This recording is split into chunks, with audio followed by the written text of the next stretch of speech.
Approaching from the left.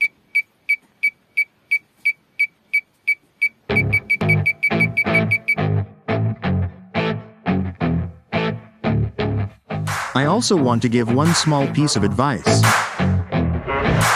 A review of a budget parking sensor from AliExpress. This isn't the first parking sensor I bought. The first one I installed had 4 sensors. And after 4 years of use, I have only positive things to say about myself. I really liked it. It was easy to install. Well, the kit is so rude, without sensors in the front. It works perfectly in all this time. There were no glitches, only one sensor died, and only 1 out of 4. Fortunately, the price there is about $2 for one thing. So replacing them is not a problem at all. A kit with 8 sensors, well, around $40. I think this is a very affordable price for installation, for buying such a thing. The parking sensor is provided, an audible alarm. If you are approaching an obstacle, the main indicator of its operation is displayed on this small screen. In the center we have a distance display to the obstacle, and somewhere between 0.5 and 1 meter there is already an audible indication. There is a small buzzer in case some obstacle suddenly appears in front of you.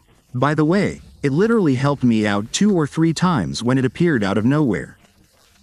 I was reversing, a person appeared behind me, it beeped and I stopped in time. Otherwise it was a disaster, but this is such a digression. And here the light indication is shown from right to left depending on where you will have obstacles on the way there or you pass. Well, I only had parking sensors, I'm talking about 4 sensors, so I only passed in reverse. I had an indication. But a friend asked me to install 8 sensors, so I bought this kit and decided to share with you. It's good we have 4 sensors, they are installed in the front.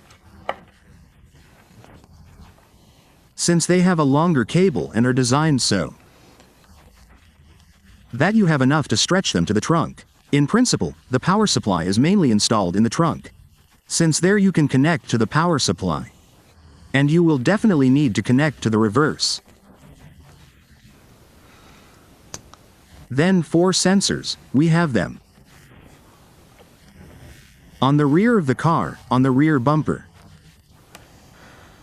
They are shorter, they should be enough to place in the trunk.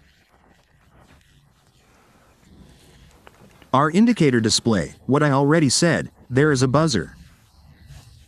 It is possible to turn off the buzzer so that it does not distract. The power supply itself, everything is numbered here.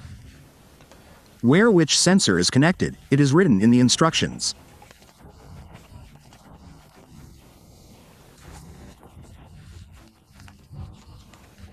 With tape, or on clamps or screws, if possible. By the way, there's a sticker for attaching the indicator itself. It's usually mounted on the mirror. So there's double-sided tape for installing it, too.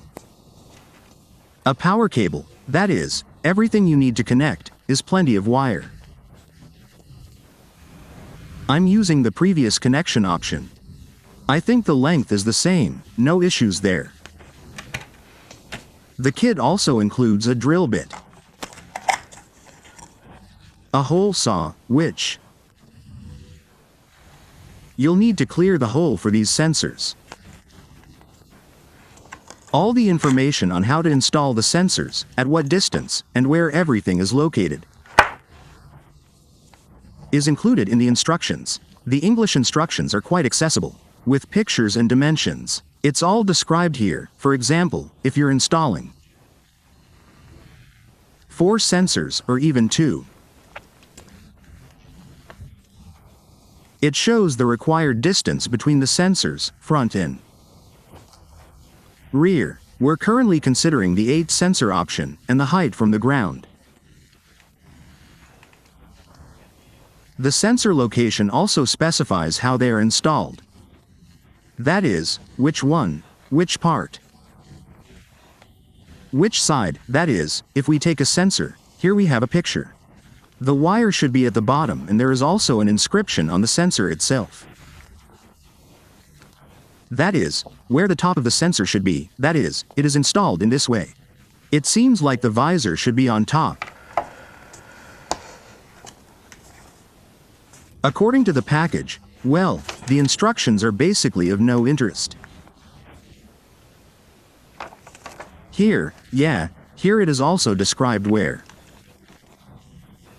Which wire. That is, we need to power the power supply separately and connect it to the reverse gear.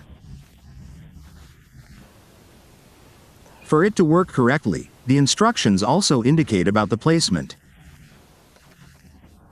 What I said, the display is usually installed on the mirror. The control unit itself is in the trunk, the location of the sensors.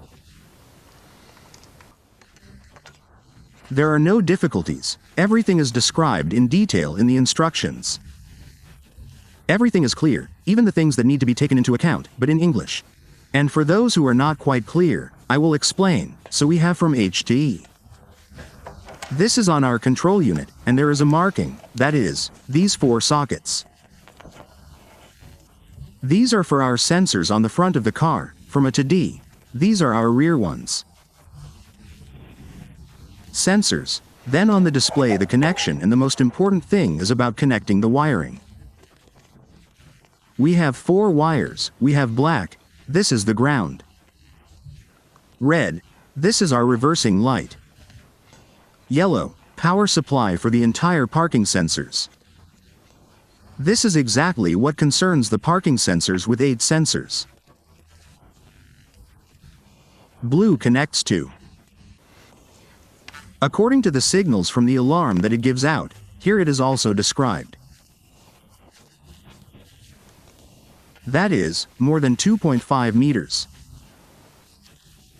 The indication does not react in any way and does not give out any sounds.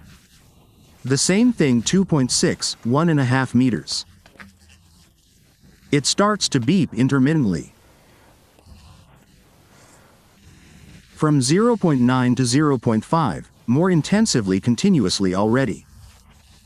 When less than 40 centimeters remains. That is, it beeps constantly, the indication lights up.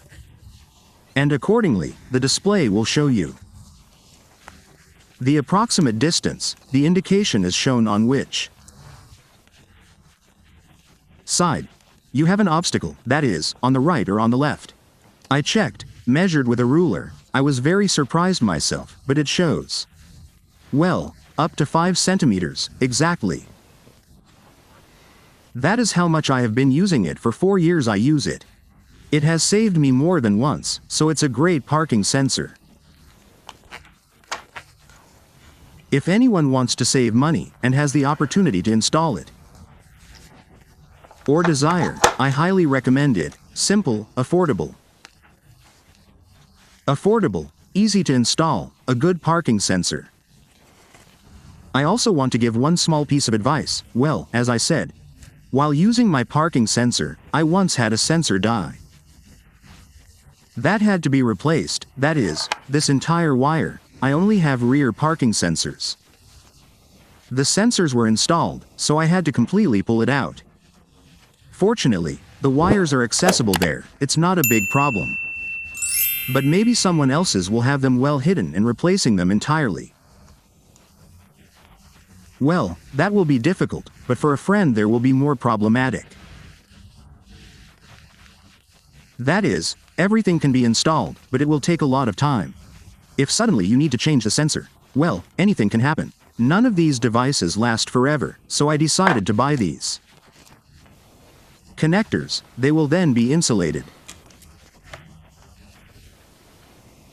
But you will have to work with an iron, that is, the idea. We install the sensor, there are only 2 wires here, and solder a connector like this. That is, to have a removable sensor. There is an option, we leave the wires as needed, we pull it out. Disconnect it, resolder a piece of wire, connect it, and there is no need to waste a ton of time pulling out the entire sensor with all its wiring. Because let's say that changing it in the back is more or less simple, but there, I don't know how much is here, probably 6 or 7 meters. And imagine if you run it there well, insulated or there together with the twist. It will take half a day to change one sensor, it's not interesting. But this option is the most affordable, so I recommend it, maybe someone will find it useful. A link to the parking sensors with such connectors will be in the description. Thank you all for your attention.